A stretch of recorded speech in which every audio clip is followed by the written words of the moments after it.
যুক্তরাষ্ট্রের প্রেসিডেন্ট নির্বাচনের ইতিহাসে সবচেয়ে বেশি ভোট পেতে যাচ্ছেন ডেমোক্রেটিক প্রার্থী জো বাইডেন। ইতোমধ্যে তার ঝুলিতে 7,20,10,502 ভোট পড়েছে। সম্পূর্ণ ফলাফল প্রাপ্তির পর এ সংখ্যা আরও বেড়ে যাবে। এদিকে 1908 সালের পর 2020 সালের মার্কিন প্রেসিডেন্ট নির্বাচনে সবচেয়ে বেশি ভোটার অংশ নিয়েছেন। ওই বছর মোট ভোটারের 65% ভোট দিতে সক্ষম হয়েছিলেন, কিন্তু এবার ভোট দিয়েছেন 67% ভোটার। ইউএস ইলেকশন প্রজেক্ট প্রাথমিক পরিসংখ্যানে বলা হয়, এ পর্যন্ত সবচেয়ে বেশি ভোট পেয়েছেন বারাক ওবামা। 2008 সালের নির্বাচনে তিনি 6,94,98,516 ভোট পেয়ে প্রেসিডেন্ট নির্বাচিত হন। এবারের প্রেসিডেন্ট নির্বাচনে 16 কোটির বেশি ভোটার ভোট দিয়েছেন। 120 বছরের মধ্যে কোনো নির্বাচনে এত মার্কিন নাগরিক ভোট দেননি। এবার ভোটার উপস্থিতির হার ছিল 66.9%, যা 1900 সালের পর সর্বোচ্চ। ওই বছর 73.7% ভোট পড়েছিল। ইউএস ইলেকশন প্রজেক্টের প্রতিষ্ঠাতা এক টুইটে বলেন, 120 বছরের মধ্যে 2020 সালে সবচেয়ে বেশি ভোট পড়েছে। এখনো বেশ কিছু ভোট গণনা বাকি। ডেমোক্রেটিক প্রার্থী জো বাইডেন 264 ইলেকটোরাল ভোট পেয়েছেন।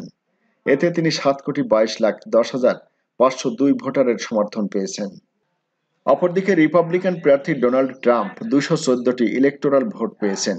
এতে তিনি 6,87,24,732 ভোটারের সমর্থন পেয়েছেন। পেনসিলভানিয়ার মতো গুরুত্বপূর্ণ ব্যাটেল গ্রাউন্ডে এগিয়ে থাকা ডোনাল্ড ট্রাম্পের সঙ্গে ব্যবধান কমছে জো বাইডেনের। বলা হচ্ছে বাইডেন ডাকযোগের ভোট বেশি পাচ্ছেন। আরও কয়েকটি রাজ্যেও একই অবস্থা, যা নিয়ে ক্ষুব্ধ ট্রাম্প এক টুইটে ভোট গণনা বন্ধ করতে বলেছেন। পেনসিলভানিয়ায় এখনও অনেক পোস্টাল ভোট গণনা বাকি আছে এবং সেগুলোর বড় অংশ বাইডেনের পক্ষে যাবে বলে ধারণা করা হচ্ছে। এ রাজ্যে 20টি ইলেকটোরাল কলেজ ভোট থাকায় জয় পরাজয় নির্ধারণে গুরুত্বপূর্ণ ভূমিকা রাখে। জয়ের আশা বাঁচিয়ে রাখতে ওই ভোট পেতে মরিয়া ট্রাম্প। শুরুর দিকের ফলাফলে মনে হচ্ছিল গতবারের মতো এবারও এখানে ট্রাম্পই জিতবেন, কিন্তু পোস্টাল ভোট গণনা শুরু হওয়ার পর ব্যবধান কমতে শুরু করায় তিনি ক্ষেপেছেন। নিজের টুইটার অ্যাকাউন্টে তিনি লিখেছেন, গণনা বন্ধ করুন। আরেক ব্যাটল গ্রাউন্ড জর্জিয়ার একটি এলাকায় ভোট গণনা স্থগিতের দাবিতে মামলা করেছে ট্রাম্পের প্রচার শিবির।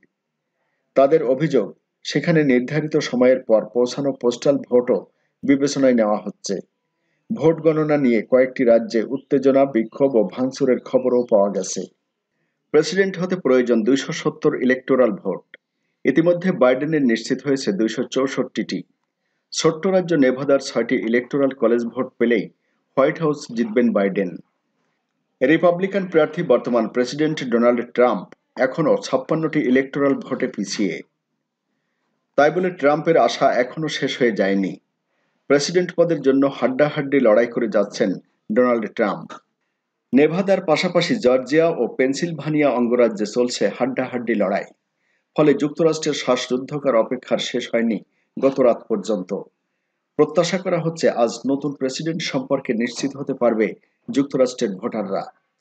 ব্রিটিশ সংবাদ মাধ্যম দ্য গার্ডিয়ান জানায়, আর 5টি অঙ্গরাজ্যের পপুলার ভোটের ফল জানা বাকি। এর মধ্যে পেনসিলভানিয়া, নর্থ ক্যারোলিনা, জর্জিয়া ও আলাস্কায় এগিয়ে রয়েছেন ডোনাল্ড ট্রাম্প। এই 4টি অঙ্গরাজ্যের সম্মিলিত ইলেকটোরাল ভোট রয়েছে 54টি, অর্থাৎ এগিয়ে থাকা 4টি রাজ্যে জিতলে ট্রাম্পের মোট ইলেকটোরাল ভোট হবে 268। যুক্তরাষ্ট্রের প্রেসিডেন্ট হতে প্রয়োজন হয় ন্যূনতম 270 ভোট।